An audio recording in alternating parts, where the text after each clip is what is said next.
उससे 1000 गुना शिवलिंग में बल की प्राप्ति होती है।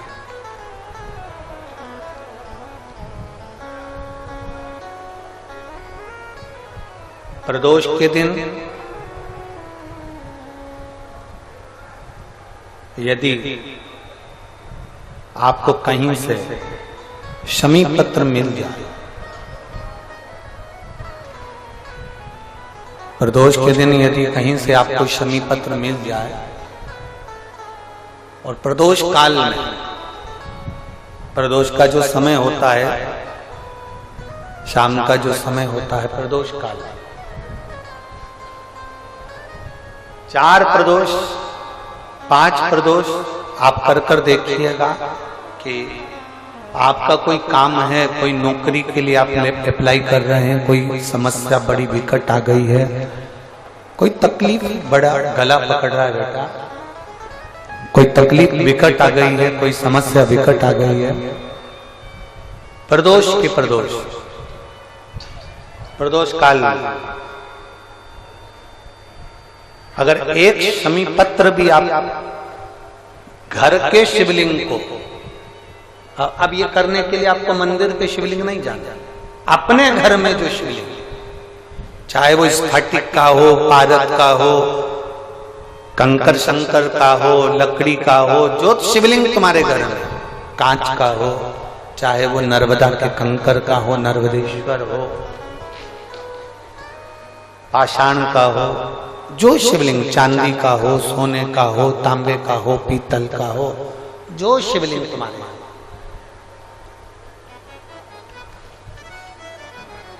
एक शमी पत्र यदि आप भगवान शंकर के शिवलिंग पर समर्पित कर रहे हो और उस शमी पत्र को उठाकर रात्रि को 9:15 की जो एक मुहूर्त होता है, एक समय होता है, जिस समय पर हम अपने मन की बात भगवान शंकर को कहते हैं, पूर्व में भी इसका वर्णन हम कर चुके हैं कथाओं में।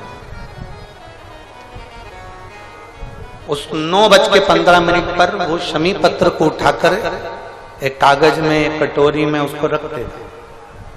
4 या 5 प्रदोष के उस शमी पत्र को अपने पास में रखिए और जिस कार्य के लिए जा रहे हो उसको जेब में ऊपर के भाग में उसको रखकर लेकर जाइए, आपका वो कार्य सफल होकर ही रहेगा, वो रुक नहीं सकता। शमी पत्र में इतना बल होता है, प्रदोष का जो शमी पत्र होता है वो बड़ा बलवान होता है, बड़ा एक पत्र है,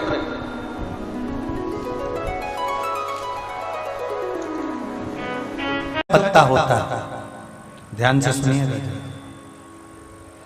रोज आप अगर शमी के पत्ते को नहीं चढ़ा सकते, महीने में 1 बार या 2 बार शमी का पत्ता शंकर के ऊपर अवश्य समर्पित करना चाहिए। क्यों? शरीर में अगर कोई बड़ी बीमारी आने वाली होती है तो बाबा उस विष को समाप्त कर देते हैं, मात्र शमी का पत्ता समर्पित कर देते हैं। भले महीने में 2 बार चढ़ाओ, हफ्ते में 1 बार चढ़ाओ, तुम्हारा मन पड़े तो हफ्ते में 2 बार चढ़ाओ। ज्यादा बीमारी है, शमी का पत्ता एक शिवजी के शिवलिंग पर और एक पत्ता जहां से पानी बहकर नीचे गिरता है ना, जलाधारी में से शिवजी पे जल चढ़ाया, जैसे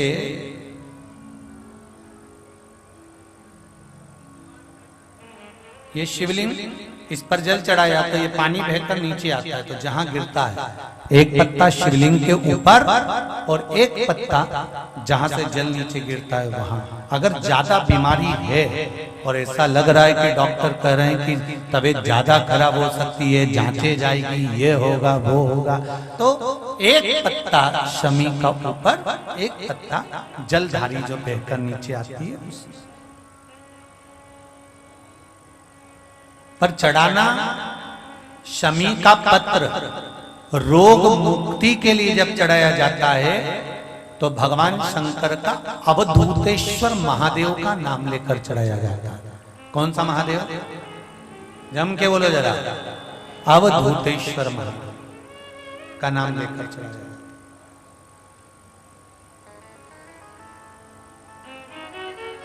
एक बात आपको कही थी अभी पिछले कथाओं में, गाय के दूध का घी बनाकर उसकी एक उंगली घी की अशोक सुंदरी वाली जगह पर लगाकर, जो व्यापार नहीं चलता हो, दुकान नहीं चलती हो, अशोक सुंदरी वाली जगह पर घृत लगाकर घर के दरवाजे पर या व्यापार के द्वार पर उस उंगली को लगा देना चाहिए। घृत पर होना गाय के घी का। गौ माता शिव पुराण कर रहे हैं, बाबा देवाधिदेव महादेव की कथा कर। एक निवेदन आप सबसे ध्यान करिएगा, सब जगह भटक लिए, सारी दुनिया में जाकर बोलिया है, जगह जगह जाकर प्रार्थना कर ली, निवेदन कर लिया, तो भी तुम्हारा अगर कोई काम ना बने तब एक काम जरूर करना, एक बेलपत्र, एक शमी पत्र,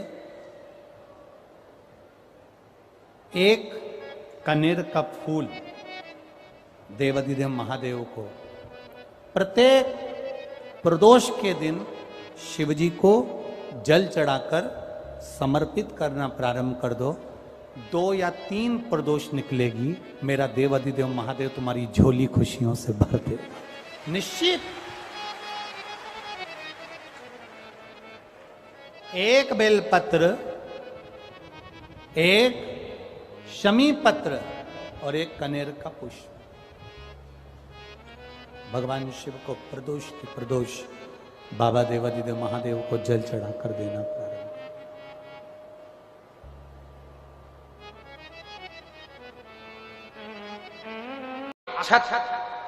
एक बेलपत्र, एक शमी पत्र तुम्हारी उलझन को समाप्त कर दे।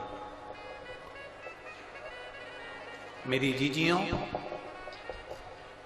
प्रदोष का इंतजार नहीं मत करा करो कि प्रदोष का दिन आएगा या प्रदोष का दिन आएगा तो हम गला पकड़ रहे हैं बाबा, प्रदोष का दिन आएगा तो हम भगवान शंकर को प्रदोष के समय में, शाम के समय पर हम बेलपत्र, शमी पत्र, चावल समर्पित करेंगे। आप तो प्रयास करा करो, कभी अगर मौका मिल जाए तो प्रदोष काल में, प्रदोष के समय पर एकांतेश्वर शिवलिंग मिल जाए, कहीं एकांत में कोई शंकर भगवान का शिवलिंग मिल जाए, एक बेलपत्र लो, उसके ऊपर एक शमी पत्र रख लो, एक चावल का दाना रख लो, अपने मन की बात बाबा से कहकर श्री शिवाय नमस्तुभ्यं बोलकर शंकर भगवान की अशोक सुंदरी वाली जगह पर स्पर्श कराकर वही शमी पत्र, वही अक्षत का दाना, वही बेलपत्र शंकर भगवान के शिवलिंग पर उसको समर्पित कर दो। समर्पित करते समय ये जो डंडी का मुख है, ये जहां जलाधारी होती है, पानी बहता है, उस ओर डंडी का मुख होना चाहिए। जिधर पानी बह रहा है उधर से करो।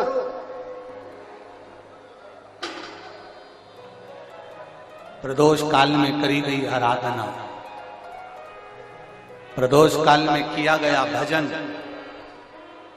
केवल प्रदोष के दिन ही नहीं, प्रदोष काल में कभी भी शंकर को याद करो। वैसे तो शंकर भगवान को याद करने के लिए कोई समय निश्चित नहीं किया गया कि इस समय शिव जी को याद करना। मौत का और महाकाल का आने का समय कभी निश्चित नहीं होता।